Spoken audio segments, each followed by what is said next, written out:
Today we are making microwave Chinese red bean milk popsicles. This recipe serves 6 people and takes 15 minutes of active time, plus 6 hours of freezing. Before we start, here's what you'll need. 250 grams of sweetened red bean paste. This brings classic Chinese dessert flavor and gentle texture. 300 milliliters of whole milk for a creamy base. 120 milliliters of sweetened condensed milk to sweeten and add body. 1 pinch of fine salt to balance the sweetness. Now we will begin preparing the recipe. Add 250 grams of sweetened red bean paste to a large microwave-safe glass bowl.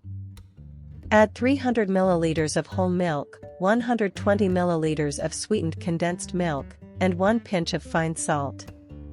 Stir until the mixture is mostly combined and streaks begin to disappear. Microwave on high power for 45 seconds.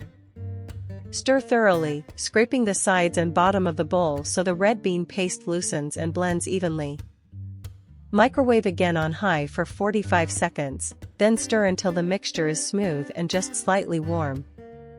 Let the mixture cool for 5 minutes at room temperature until it is lukewarm. Place your popsicle molds on a tray. Pour the mixture into the molds, leaving about 1 centimeter of headspace at the top. Insert the popsicle sticks so they are straight and centered. Tap the molds gently on the counter to release any trapped air bubbles. Freeze for 6 hours, or until the popsicles are completely solid. To unmold, dip the outside of the molds in warm water for 15 seconds. Gently pull out the red bean milk popsicles and place them on a chilled plate.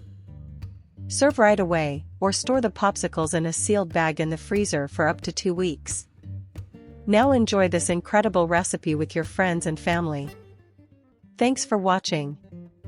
If you liked this microwave red bean popsicle recipe, tap like, subscribe, and ring the bell so you never miss a video.